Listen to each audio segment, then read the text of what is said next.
Harut is a lawyer in California whose work and research has traversed many fields and regions. In this episode, we talk chiefly about the continued aggression of petrostate Azerbaijan towards all things Armenian, including the country itself. Harut also references what is happening currently in Syria and the mass race-based killings of the Alawite minority, targeted by the new government supported by our Western democratic countries. I question the very basis of international law for which Harut gives his diplomatic opinion, and to which I will return at a later date in far more critical tones. This is an intense episode, and we discuss the existential threat to Armenia under the very aggressive stance of Azerbaijan. It is infuriating that in the West, political leaders sit about and do nothing, while their political allies and trade partners commit the grievous of crimes, and they say nothing. They deny everything. The injustices and crimes against humanity that are being carried out are horrendous, and the West is complicit. Thank you, Harut, for your time, your insight, and the raw data and information you bring to the discussion. TwoandaMic no longer clocking out. Rise up.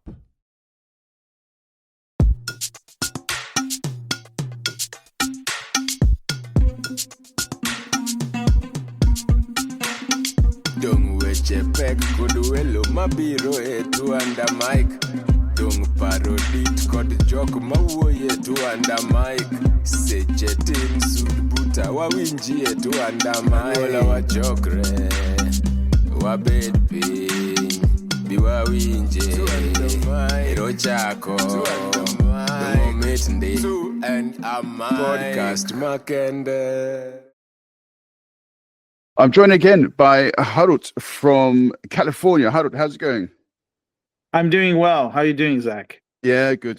Yeah, I mean, other than our slight challenge with regards to the time zone of being able to get ourselves sorted out, it's great to have you on again, because I consider you one of the specialists, as it were, people who I speak with in relation to some of the topics. And today I know you want to be very specific. You're very truth-based and so on, and I'm a bit more of a generalist, but if you just want to quickly introduce yourself so that people know who you are and so on. My name is Harut Kasakian. I'm an attorney in Southern California. I grew up in Glendale, California, and I also am active with a group called Free the Armenian Hostages, and we're working to bring attention to and try to free the more than 23 hostages of Armenian heritage held by the dictatorship of Ilham Aliyev in the Republic of Azerbaijan. Yep, that's a very succinct introduction. Thank you, Harut, for joining me on this short episode that we're going to try to bring stuff together. So just quickly to talk about the kind of background that we were analyzing earlier, these what I would call the obvious lies from Azerbaijan. Maybe you would see them as something leading to a somewhat larger operation. So there are some recent developments, and we have to pay attention to them if we want, if you're interested in peace and stability in Southwest Asia. The Azerbaijani state-controlled news is claiming that the Armenian military has fired upon their forces and their territory, or the claimed territory. They're claiming that on March 18, 2025, at about for about 4 hours almost, there was alleged shooting towards Almaly settlement and Keshish Kanu. These are their names for these regions. And then also that they're claiming that on March 19, there was an attack allegedly in the evening. And then on March 20th, they're claiming that there was a attack on 12:30 to 3:15 p.m. with the place they called Ganzakh and Zargand. In there, they often change the toponyms. Now, Armenian civilian witnesses have said that there was massive amounts of shooting in Sotk, a mine, an area that has a gold mine that Azerbaijan's been trying to seize. The reason why these accusations by the Azerbaijani state-controlled media are disturbing is because usually in the past they've made false accusations of fire or shooting from the Armenian side, in order to justify an assault. And these assaults tend to happen in the cool months of spring and fall, autumn.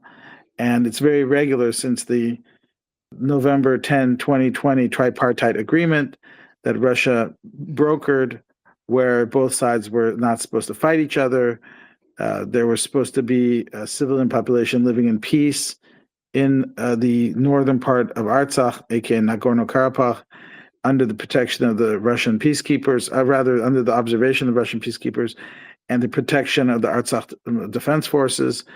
And that tripartite agreement is basically violated every spring and every fall by Azerbaijan. But the reason I think we have to talk about this is because there is a EU observer mission that the EU taxpayers are paying for that's supposed to give objective information about conditions on the ground, so this doesn't devolve into a he said, she said dispute where no one can know what really happened.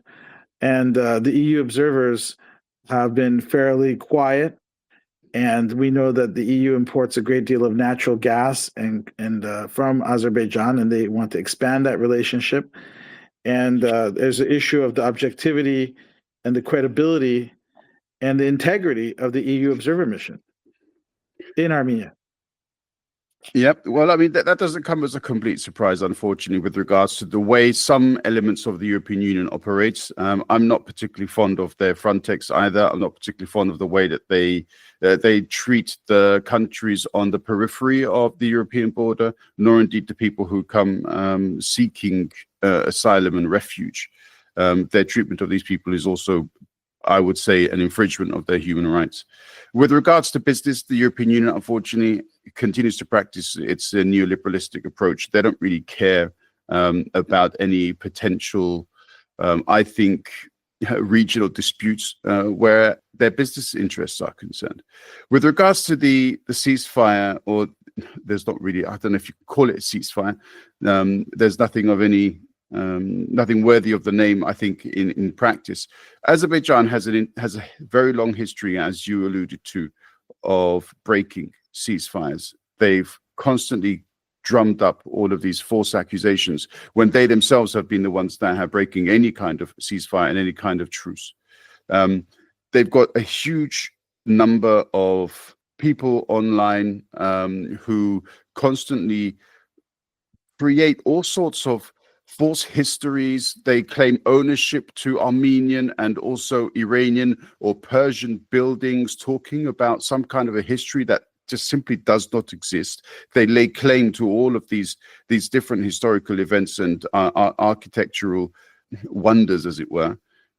It seems to be part of a concerted effort to lay claim to a vast area, and they want to justify it with these different kinds of lies. And for some reason, there isn't any kind of official fight back against that.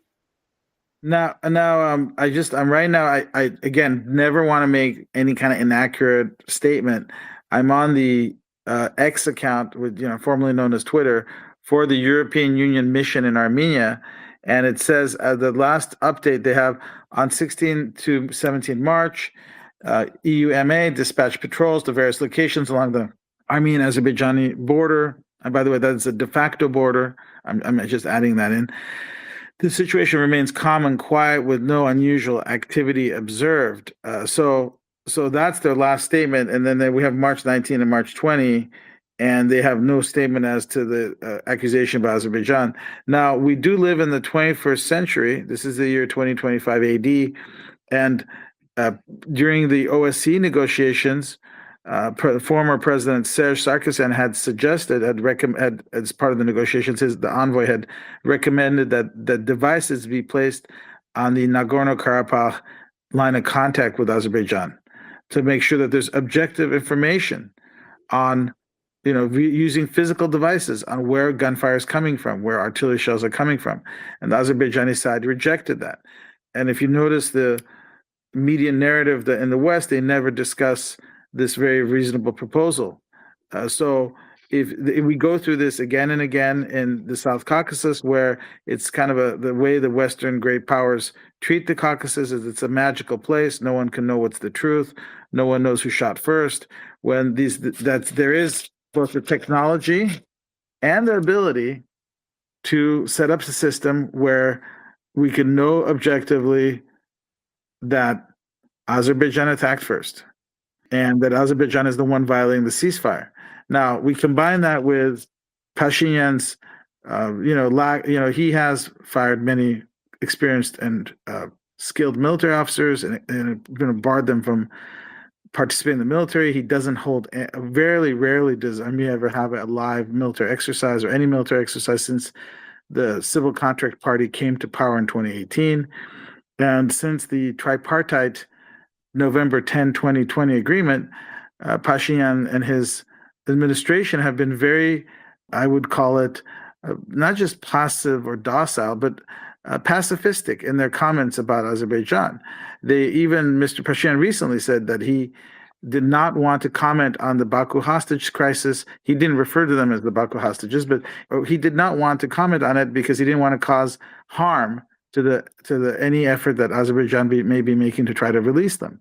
So this isn't really compatible with the Azerbaijani state-controlled media claiming that Armenia is planning a blitzkrieg attack to take back territory. So in this case, you have a clear case of one side, the Azerbaijani government under Ilham Aliyev, trying to generate a false flag to start another, at the minimum, a skirmish, maybe a larger war, and the Armenian leadership of Pashinyan putting all of their hope in the international community, the UN, organizations such as that, the pressure from countries like the United States, and possibly even the Russian Federation to try to stop this. But it's very hard to stop this using public pressure or social pressure or shame when the basic facts are being disputed in the Western media. The few times that the Western media reports about this situation, they act as if it's unknowable who is responsible for the aggression. Yeah. Now you're very much, as you kind of have hinted also with some of your choice words. For you, what is very important is truth, objective facts, and in as much as is possible, raw data from either local stations or people on the ground. But we live in a world, as you've kind of alluded to as well, where the powers that be don't care, in fact. Politicians don't actually deal in facts. They deal in money, they deal in power, they deal in exercising their power. We were kind of talking before, and I know you want to stay specific, but for me, it's also a general issue. What is the point of international law? I would view international law as a aspiration countries have, peoples have, to make the world a place that is just and have some sort of consistency on how states and nations treat each other. And so I think it's an ideal that we're working towards, an aspiration. Again, if there's a law banning murder that says, don't intentionally kill another human being, which is a law that exists in every country. It's what they call in Latin malum per se in law, which is that the act in of itself is morally wrong. Even if you go to a country you don't know the laws, you'll know it's not allowed to just kill another human being intentionally. And if you had a society where people from one ethnic group, like in Syria with the Alawites, the government can just kill a random civilian they don't know anything about him except that he is a member of the Alawite religious ethnic community, then there's no rule of law because you have a law that's inconsistently applied. So we have a high expectation within our societies, whether it's USA or Federal Republic of Germany or even the People's Republic of China, to have consistent application of the law. And in international matters, some states that are weak, or they don't have the resources that the world values, those societies, their rights are going to be trampled on. There's not going to be a consistent application of the same rules. The protections will not exist towards the weak or those who have the wrong resources as they would towards the mighty. And that is just a fact of how the world works for now. And it may be many decades, if not centuries, until that changes. So at least we can acknowledge the truth, because often when powerful, mighty countries want to wage war against smaller, weaker countries, they often couch the war in terms of moral issues. They say we're engaging in this war because we're trying to save a minority from extermination in the smaller, weaker country, or we want to make sure it's a democracy, it's a kingdom or dictatorship. We don't like it. We're going to bring a better system of government to them. Or they say, the smaller, weaker country has violated international law, so that regime has to be removed. So there's a justification. So it's not just, in the past, the Roman emperor would have said, this is a country that's very rich. We want to take it from them.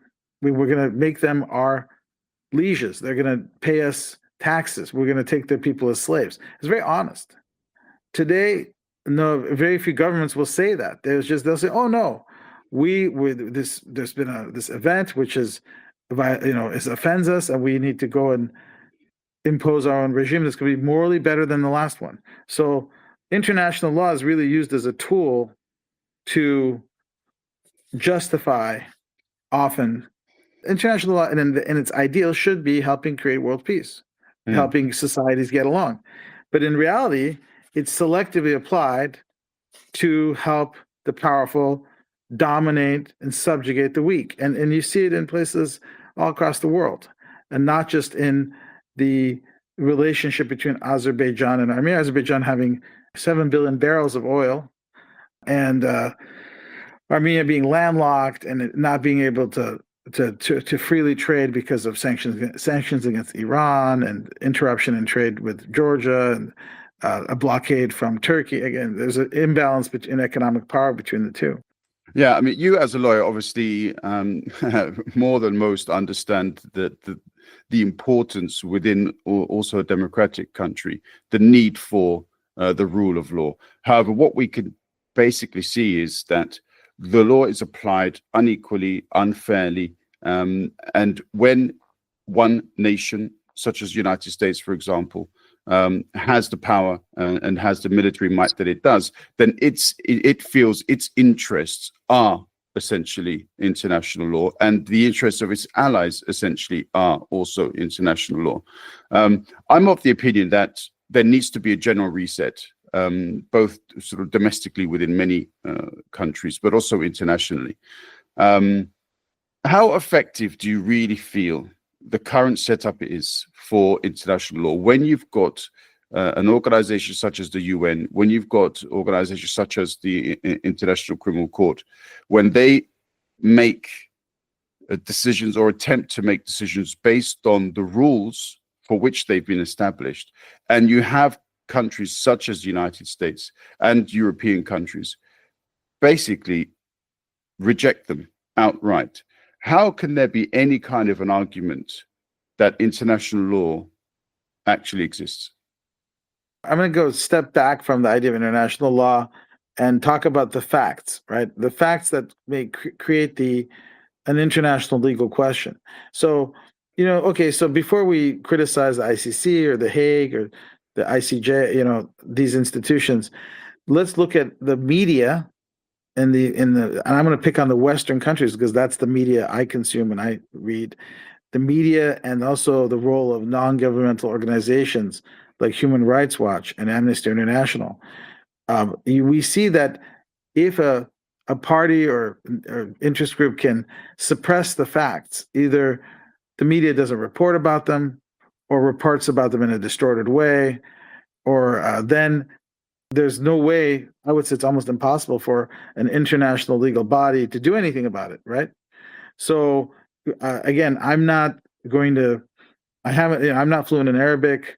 I haven't closely studied what's day by day what's happening in the coast of Syria, right? Where there's a Syrian Alawite population, and there's an Armenian Christian population, and there's a Syrian Christian population, Orthodox. And right now, there a lot of newspapers like the New York Times are claiming that the most of the people being murdered by the new regime in Syria are rebels who want to bring back the Ba'athist government, which they call the Assadist government or Bashar Assad's government. And there's alternative news, or there's YouTube channels, there's analysts like Mr. Kevork Almasyan who say, no, that's not true. The people being murdered are just ordinary people, civilians who are being killed for their status because they were born an Alawite or they are born an Armenian Christian. There haven't been that many Armenian Christians killed yet, but mostly Syrian Christians, Syrian Arabic Christians. And so we have a basic dispute as to the facts. When I say dispute, as in it's a manufactured dispute, as in obviously there are so many witnesses, there's so many videos, we could come to a objective conclusion of what is happening as far as who's being killed. And if you're killing a child or an elderly person or a mom, a grandma, this person's not usually a combatant. There's absolutely no justification for an extrajudicial killing of such a person, right? But we see the videos, but yet major publications like the New York Times deny that this is happening. So they also do this in Gaza, obviously. Yes, the situation of the attack on truth, and again, throughout the 20th century, if you were exposed, I'm, in my 50s, if you're exposed to the American party line, political line against the socialist Soviet bloc, was that they say, oh, the Soviets are all about censorship, they lie, everything they say is a lie, and that even Orwell, who was a staunch anti-communist, I said, the mark of totalitarianism is this hating truth, distorting truth, having no respect for truth, to the point where in Orwell's 1984, the photographs are edited to eliminate undesirable people from the collective memory. So when the Western societies start acting like totalitarian societies by not having respect for truth, that is very dangerous for their civil liberties, because democracy requires that people have a discussion where they're going to eventually come to a conclusion or agreement on what is the truth, and use that truth to justly and efficiently govern their societies, form policies that are going to be fruitful, make people healthier, make them more prosperous. If it's a society based on falsehood, then it's no doctor can heal a patient if the patient is lying, if the doctor is lying, if the medical book has lies in it. In order to achieve a positive goal, we need to have it be, truth has to be at the cornerstone of it, or the bedrock of it. And this is a very large problem in the West. And again, it's very easy to point to societies we don't live in, or we don't understand their inner workings, and say, oh, they're the bad ones. They're the ones who have censorship and they hate the truth. But what we can do is try to influence the society we live in, the one that we participate in, the one that we pay taxes in and vote in and active in their civic organization. So I am very troubled by the Syrian crisis of people being slaughtered in large numbers, and there being a fundamental dispute in the Western media on what is going on, even though in the 21st century we should have a very good understanding of what's going on fairly rapidly. And I think that the crisis on the Armenian border is similar to that, similar to what's happening in the coast of Syria. And this could happen in other parts of the world. It could even happen within a Western country, or within one of these democratic countries, where there's a dispute over something that should not be disputed. I completely agree with you. And I think that we have long since outlived, especially in the West, from my perspective, this idea of good and bad, or good and evil. This concept is simply a fairy tale. The manipulation of truth, the manipulation of the media is complete, I think, in the West as well. And we can see that. We can see the way it's played out. And we can see that in the inconsistency of reporting, in the inconsistency of importance attributed to people's lives. When you have a child of one type is killed, then it's a huge story. And thousands of children of another type are killed, and that's simply air, but that's just the way that it is. So this level of injustice and hypocrisy, unfortunately, is something that we've become used to, but we should never ever accept. My Yes, please. Zach, Go on. I was gonna add one thing. I think that one of the, and I'm again in my 50s, and as a guy who grew up in the 20th century, it's very hard to go back and alter a newspaper that's been published, or very hard to alter a film that's been made, a film of a event. We live in the 21st century with artificial intelligence. It's very easy to manipulate pictures and audio to create absolutely fabricated portrayals of a situation. So this is, again, I'm not trying to be an alarmist. I want democracy to succeed. I want societies to progress. I want the academia to be able to help educate the young people, so they can find out what the truth is. But we're going to have a very large problem with these new technologies and various vested interests who do not want the truth to come out. Like, I think we need to know what is happening in the border of Armenia. If Azerbaijan, I believe that Azerbaijan is shooting first, trying to derail or gain more through violence in the peace, kind of artificial peace negotiation or fake peace negotiations. And in Syria, there's an effort to ethnically cleanse the country and eliminate the minorities. So, I mean, if we have to know what the truth is, and again, without access to the truth, democracy is meaningless. Because if someone, you can't really make an informed choice. I compare it to a supermarket where there are several kinds of in the U.S. There's a large variety of every kind of product, and you can only make an informed choice if you know what you're getting, what you're buying, what you're selecting. And so deception and lying at a certain level completely unravels democracy. Yeah. One final question for you, and it may even simply amount to a yes or no answer. Are you convinced that Azerbaijan is going to attack Armenia in the short term? No, because it seems that they may have been influenced or affected by the great powers. Again, whether it's the United States with recent diplomatic mission, President Trump's envoy, I'm not absolutely convinced. I think the risk is high. The risk is very, very, very high, but I don't believe it's an absolute definitive yes. Because there's also this unrest in Turkey that happened, political unrest in Turkey regarding the arrest of the mayor of Istanbul, who is the possible next president of Turkey if there was a fair election.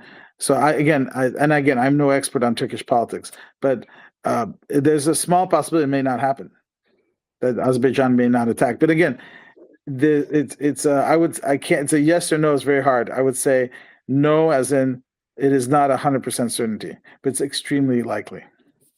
Okay. All right. Harut, thank you very much for your time. And I would love to actually come back and have a chat with you about just in general the concept of democracy, and also sort of analyzing some of the stuff that's happening within the United States, which is also more your area of expertise, I believe, as well. But thank you very much for your time.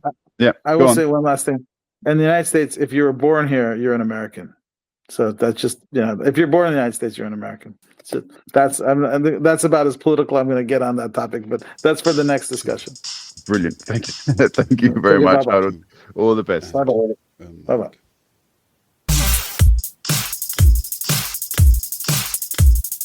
Two and a mic. Two.